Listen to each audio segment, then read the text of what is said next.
Idul Adha itu dari kata id, id itu kembali banyak nikmat atau terulangnya nikmat-nikmat yang diberikan oleh Allah Subhanahu wa taala. Kemudian Al-Adha ini banyak yang mengatakan terkait dengan ibadah penyembelihan kurban disebut Idul Adha atau Idul Kurban. Saya cerita sedikit tentang sejarah Idul Adha. Dulu ada seorang malaikat yang menjelma sebagai manusia dan beliau ini komunikasi dengan Nabi Ibrahim. Sebelum saya cerita jauh, saya katakan juga saya ingatkan lagi bahwa cara berpikir kita sebagai mukmin itu harus berpikir awal al-khilqah. Awal kita dijadikan oleh Allah Ta'ala, yaitu Nabi Adam materinya dari tanah, nyatanya bisa jadi Nabi Adam. Kita dari sperma, nyatanya bisa jadi manusia. Dengan konstruksi yang sempurna. Dengan cara seperti ini, nanti bayangkan kekuasaan Allah yang tidak terbatas menjadi mudah. Saya teruskan, si malaikat tadi tanya ke Nabi Ibrahim, saya minta kambing kamu. Oh ya, silahkan. Asal kamu melantunkan kalimat tasbih, terus dibaca tasbih, indah sekali, merdu, terus bisa minta tambahan kambing, ya. Sampai beberapa kali. Demi Allah, ini baru kambing, baru hewan. Andaikan anak saya pun, kalau demi Allah saya kurbankan. Singkat cerita, versi riwayat ini, suatu saat Nabi Ibrahim diuji dengan dimintanya anak untuk dikurbankan. Ketika beliau atas nama seorang bapak agak keberatan, terus diingatkan ulang oleh Allah Ta'ala, janji beliau demi Allah, anak pun saya kurbankan. Walhasil akhirnya beliau melakukan itu. Dan karena Allah hanya menguji, tidak niat betulan supaya anak itu disembelih, akhirnya diganti oleh kambing. Jadilah tradisi kurban itu pakai kambing. Kemudian secara fikih ada padanan-padanan yang cukup menggantikan kambing, yaitu ada sapi, ada unta, dan seterusnya, dan seterusnya. Yang menarik dari sekian referensi yang saya baca, dan ini harus disosialisasikan lah. Sebagian versi itu adalah bahwa Nabi Ibrahim ketika diangkat di alam malakut, di alam langit sana, itu ketemu Allah, kemudian Allah tanya, Ibrahim, banyak hamba-hambaku yang durhaka, tidak tahu saya sebagai Tuhannya. Terus kata Ibrahim, usul ya Fa'amidhum, bunuh saja ya Allah. Setelah itu tanya lagi, ada yang pezina, ada yang koruptor, ada yang pokoknya dosa-dosa yang buruk sekali. Dan di semua itu Nabi Ibrahim usul, mereka hidup di bumi engkau ya Allah, makan rezekimu ya Allah, maka mereka enggak sopan sekali, enggak ngerti engkau. Terus singkat cerita minta itu diadab, siksa. Suatu saat versi referensi ini di kitab Hikam, kalau di kitab saya halaman 15 juz 2, suatu saat Nabi Ibrahim itu diminta sama Allah menyembelih Ismail. Citra ini penting sekali. Setelah disuruh menyembelih Ismail, Nabi Ibrahim komplain. Ya Allah, ini anak saya, Samratu Fuadi, buah hati saya, kenapa engkau seenaknya minta saya sembelih? Gitu. Gak bisa ya Allah, ini Samratu Fuadi, buah hati saya. Terus kata Allah, orang-orang yang durhaka yang kamu usulkan supaya saya bunuh itu hamba saya menciptakan mereka, saya mencintai mereka, karena itu ciptaan saya. Anda enak saja usul saya matikan, saya bunuh. Sekarang ketika Anda usul, saya tidak mikir, kenapa ketika saya usul kamu mikir? Terus akhirnya Nabi Ibrahim mau oke ya Allah terus. Setelah itu terus, semenjak itu Nabi Ibrahim itu begitu sayang sama hamba-hambanya Allah.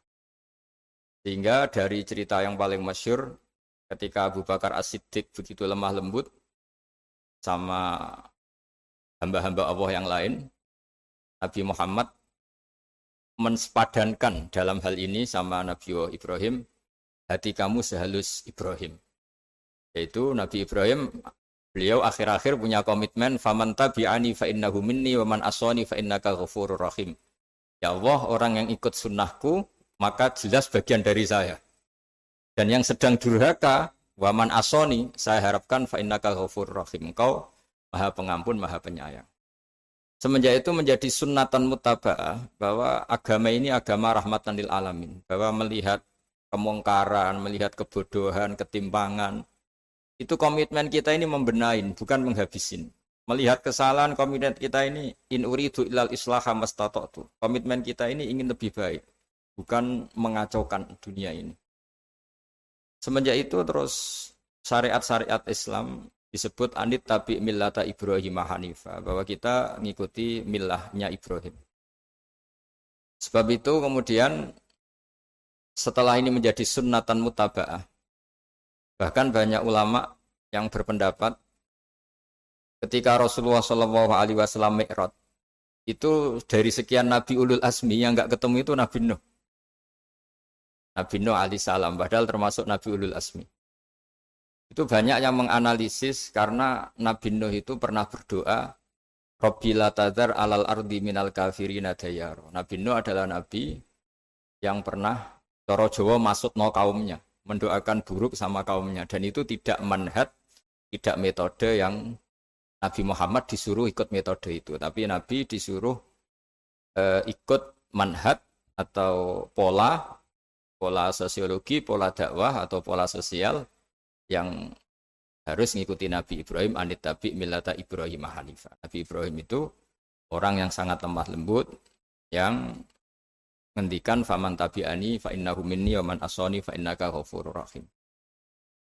Sebab itu teman-teman yang di Kanada, yang di mana-mana, kita ngikuti status ilmu hakikat. Di ilmu manusia, negara ini milik Kanada, milik Amerika, milik Eropa misalnya, atau milik mana sajalah.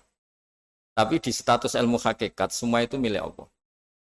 Sehingga di antara ciri khas Islam adalah, kalau dulu agama-agama lain harus salat di tempat peribadatan mereka, Islam mengatakan, ju'ilat lanal ardu kulluha masjidan. Semua bumi Allah itu masjid, tempat sujud. Sehingga orang Islam, fa'enama adrokatu sholat, kamu kapan saja ketemu waktu sholat, ya sholat. Semua bumi Allah itu tempat sujud. Sehingga suatu saat sahabat yang biasa siaha, biasa hidup di perantauan, Nabi memberi nasihat, al-bilad biladullah wal ibad ibadullah, fahaitsuma asabta khairan fa'akim. Semua negara itu milik Allah, semua hamba dimanapun juga hamba Allah. Kamu di mana saja mendapatkan kebaikan, ya silahkan berdomisili di situ. Saya pernah di Korea, itu asik karena itu yang orang-orang katanya teman-teman. Saya ini di rumah itu enggak kiai, Gus. Sering di sawah, sering di Tegal. Gara-gara di Korea jadi mufti gitu. Karena enggak ada kiainya gitu. Jadi orang-orang yang enggak jadi kiai di Jawa, mungkin kalau di luar Jawa atau di luar Indonesia malah jadi kiai gitu. Artinya gini, pentingnya jadi kiai bukan menjadi gagah, itu enggak, tapi begini. Dulu bawaannya rakyat itu kan kalau ke masjid komplain, ada masjid bocor, kayak ada keran yang kurang baik. Tapi kalau sudah jadi kiai itu tahu rasanya. Betapa nata masjid itu susah, ngelola masjid itu susah, nyari imam itu juga susah, melanggengkan jamaah juga susah. Jadi pentingnya jadi kiai itu bukan gagah-gagahan jadi imam, tapi bertanggung jawab atas proses yang berjalan. Jika dulu di antara nasihat bapak saya, bapak itu termasuk orang yang nggak suka sama orang tawadhu, orang yang sopan. Dulu saya juga iskal itu janggal. Kata bapak, wong tawadhu itu apik, orang sopan itu baik. Tapi biasanya itu cara orang menghindari tanggung jawab. Disuruh jadi kiai nggak mau. Tapi kalau ada kiai salah komplain itu. Disuruh jadi menteri nggak mau, kalau ada menteri salah komplain itu. Disuruh jadi apa nggak mau. Kesannya tawadhu, tapi sebenarnya hanya menghindari tanggung jawab. Disuruh pidato nggak mau, disuruh jadi MC nggak mau. Tapi kalau ada orang salah komplain.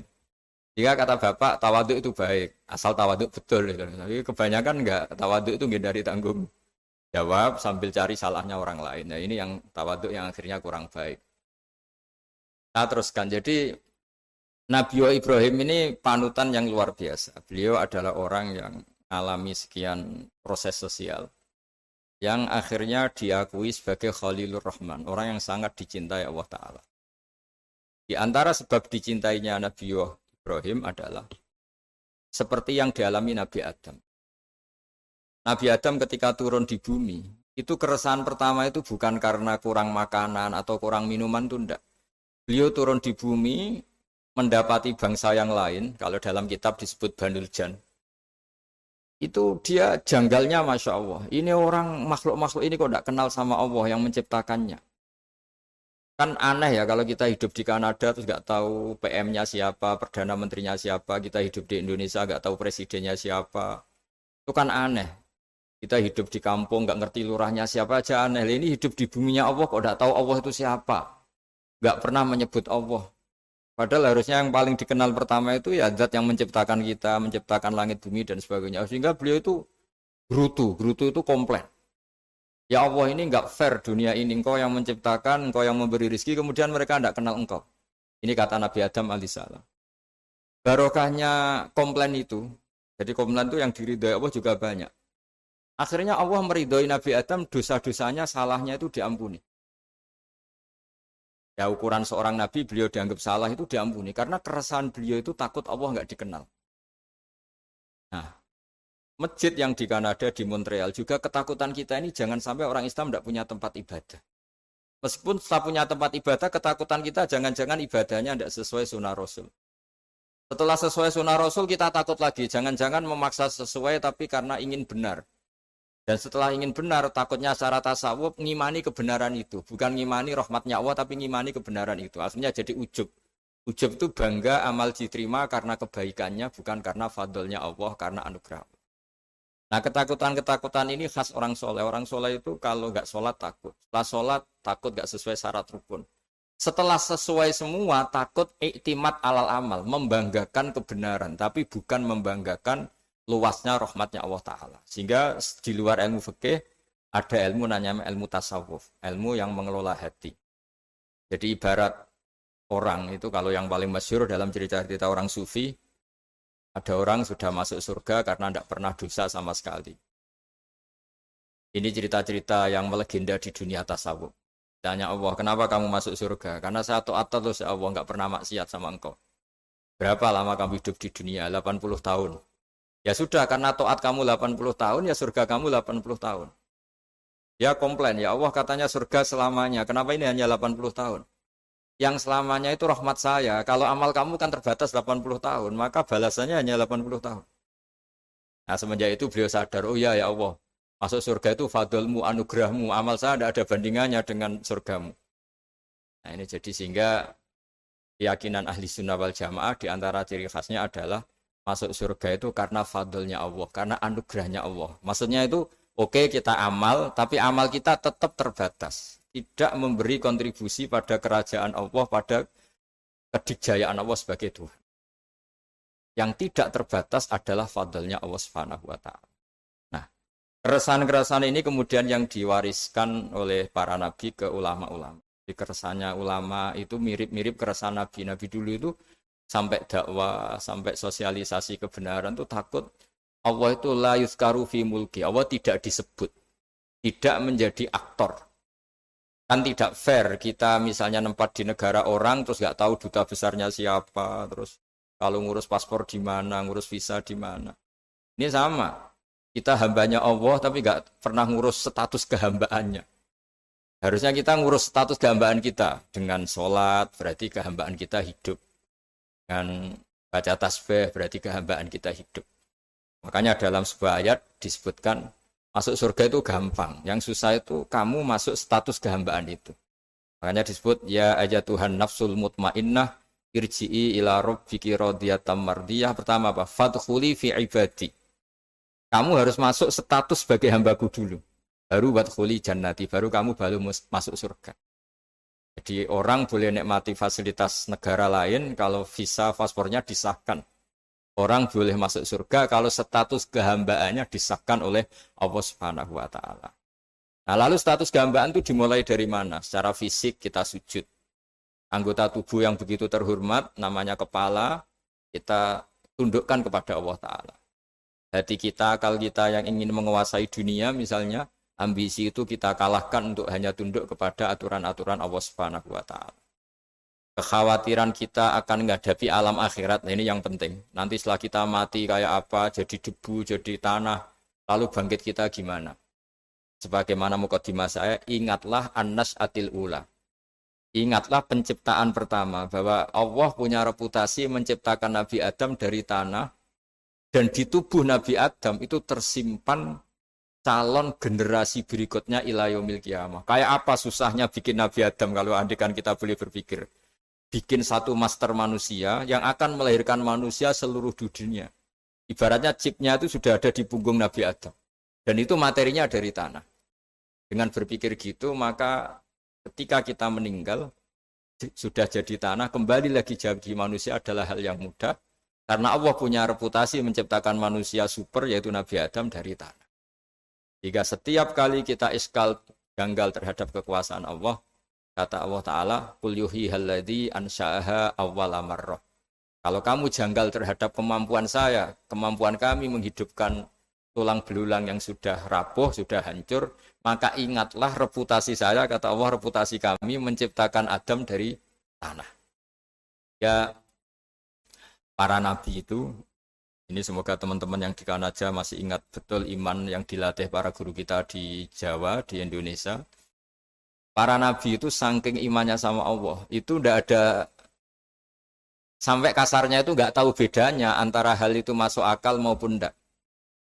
Saya beri contoh begini, kalau dalam ilmu tauhid, dan ini harus kita latih terus sampai ketemu Allah Ta'ala. Ketika telur jadi ayam, itu sebetulnya itu kita juga tidak ikut mampu bikin telur jadi ayam. Tapi berhubung sering terjadi, kita bilang telur jadi ayam itu mungkin. Mungkin itu ya mungkin sering terjadi. Padahal sering terjadi ini juga tidak yang jenis kita ikut berkontribusi. Lalu ketika sering terjadi ini kita bilang itu mungkin. Padahal saat kita bilang mungkin, juga hakikatnya kita tidak ikut menciptakan telur menjadi ayam. Lalu karena seringnya telur jadi ayam, kita bilang telur jadi ayam itu mungkin. Mungkin itu gak muhal. Begitu juga bebijian, nanti jadi pohon besar yang rindang, yang berbuah, kita katakan mungkin. Kenapa kita katakan mungkin? Karena itu sering terjadi. Toh kita pun tidak ikut menciptakan biji jadi pohon besar, telur jadi ayam. Artinya apa? Zaman sesuatu itu sering terjadi, kita pun sebetulnya tidak pernah ikut menciptakan. Hanya menyaksikan sering, terus kita bilang itu mungkin. Tapi kita tidak memberi kontribusi sama sekali. Semua itu karena kudrohnya Allah, kemampuan Allah.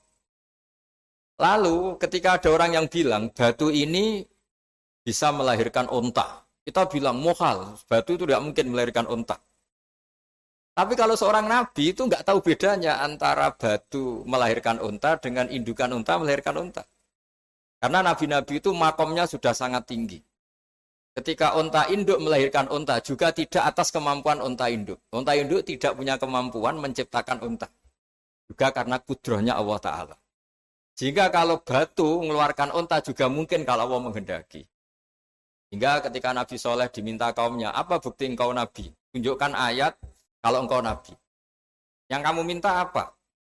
Seekor unta keluar dari batu besar ini. Nabi Soleh dengan entengnya berdoa sama Allah dan keluarlah unta keluar dari batu. Nah itu makom yang paling tinggi. Makom paling tinggi itu kita mendudukkan Allah sebagai zat yang tidak terbatas kudrohnya. Hingga para nabi itu terus punya mukjizat. Nah mukjizat itu mengingatkan ulang bahwa Allah itu tidak terbatas kemampuannya. Bagaimana unta keluar dari batu besar zaman Nabi Soleh, zaman Nabi Muhammad air keluar dari jemarinya Rasulullah SAW, Nabi Ibrahim dibakar tidak mempan, tetap sehat, tetap bugar. Karena semua ini sebagai bukti bahwa kudrohnya Allah tidak terbatas.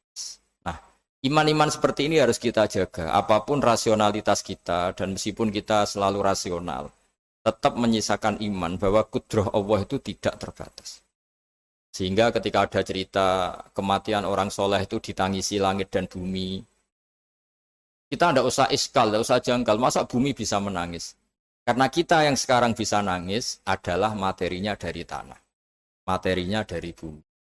Terus iman ini kita jaga sehingga kalau kita yasinan, masih ingat, Allah kalau mengingatkan kudrohnya yang tidak terbatas, manusia disuruh ingat, Qul yuhyihalladzi ansha'aha awwala marrah. Kamu harus ingat bahwa Allah itu yang menghidupkan kamu menghidupkan semuanya ketika kamu belum menjadi seperti ini. Jadi intinya itu kita ingat meskipun telur itu lazim jadi ayam, tetap tidak karena kudrohnya ayam itu, tapi karena kudrohnya Allah. Indukan unta melahirkan anak unta juga bukan kemampuan indukan unta, karena ini juga makhluk yang lemah, tapi juga kemampuan Allah Subhanahu wa Ta'ala. Jika dengan demikian kita termasuk hamba Allah sesuai target yang diingatkan Allah. Falamma tabayyana lahu qala a'lamu annallaha ala kulli syai'in qadir. Hamba Allah yang baik adalah hamba ketika menyaksikan fenomena apapun, semua itu li ta'lamu annallaha ala kulli syai'in qadir wa annallaha qad ahata bi kulli syai'in ilma. Apapun di alam raya ini, semuanya itu bukti bahwa Allah ala kulli syai'in qadir, Allah kuasa dan Allah meliputi semua makhluknya dalam pandangannya, dalam pantauannya. Jadi saya mohon teman-teman yang di Montreal, yang di Kanada, juga di manapun harus ingat status hakikat bahwa al-bilad biladullah wal ibad ibadullah fahaitsu ma asabta khairan fa'akim. Negara hakikatnya milik Allah, semua hamba juga milik Allah. Di mana saja kamu berada dan menemukan kebaikan, silahkan hidup di situ. Tentu dengan sosialisasi yang baik, baik dengan non-muslim maupun dengan muslim. Karena Allah mengajarkan waqulu linnasi husna. Ajaran Islam adalah rahmatan lil alamin, rahmat bagi semua. Tentu tidak henti-hentinya kita menjelaskan kebenaran yang diinginkan oleh Allah Subhanahu wa Ta'ala. Saya kira demikian karena juga ini di sini sudah malam. Jadi saya mohon maaf mungkin tidak bisa ikuti tanya jawab karena di sini sudah malam, apalagi tadi habis takziah saya karena ya ada mas saya yang sudah sepuh sekali wafat, terus tadi barusan datang, jadi mohon maaf tidak mengikuti acara mulai pertama. Tapi saya mohon ayat-ayat Quran yang saya terangkan tadi bahwa untuk mensifati Allah kudrohnya tidak terbatas. Ingatlah bahwa kita yang secerdas ini, yang sehebat ini, kita semua manusia yang cerdas begini, matanya bisa melihat, hatinya bisa merenung, otaknya bisa berpikir cerdas, itu dari materi tanah. Dan Allah mampu. Allah bisa bikin orang miliatan gini dari satu orang manusia namanya Nabi Adam. Kayak apa susahnya bikin konstruksi Nabi Adam kalau boleh dibahasakan. Dan itu Allah punya reputasi mampu. Dengan cara seperti itu kita akan gampang iman bahwa kita setelah meninggal dan menjadi tanah, ya sama seperti kita masih hidup. Zaman kita hidup ya tidak tahu cara kerja jantung kita, nafas kita, uratnya gimana, terus sistem tubuh. Meskipun ilmu medis ngerti mengurai itu, tapi tetap saja hanya ngerti, tidak menciptakan. Yang menggerakkan jantung, organ tubuh kita tetap Allah Subhanahu wa Ta'ala. Dia yang Al-Fa'ilul Mukhtar, dia yang semuanya mengendalikan kita. Artinya zaman kita hidup pun sebenarnya kita yang tidak mengendalikan kita. Nafas kita ya dalam kendali Allah, ikhtiar kita dalam kendali Allah. Sama setelah kita mati juga dalam kendali Allah. Ya guru-guru kita semuanya melatih inna sholati wa nusuki wa mahyaya wa mamati lillahi rabbil alamin. Hakikat ibadah kita, hakikat hidup kita, hakikat mati kita, semuanya tidak dalam kendali kita. Semua itu dalam kendali Allah Ta'ala. Dengan demikian terus kita insya Allah ingin jadi hambanya dulu. Baru setelah jadi hambanya, baru sah menjadi ahli penghuni surganya. Wadkhuli fi ibadi, baru wadkhuli jannati. Masuklah berstatus sebagai hambaku, baru engkau kalian semua layak menjadi penghuni surgaku. Mohon maaf atas semua kesalahan. Billahi taufik. Wassalamualaikum warahmatullahi wabarakatuh.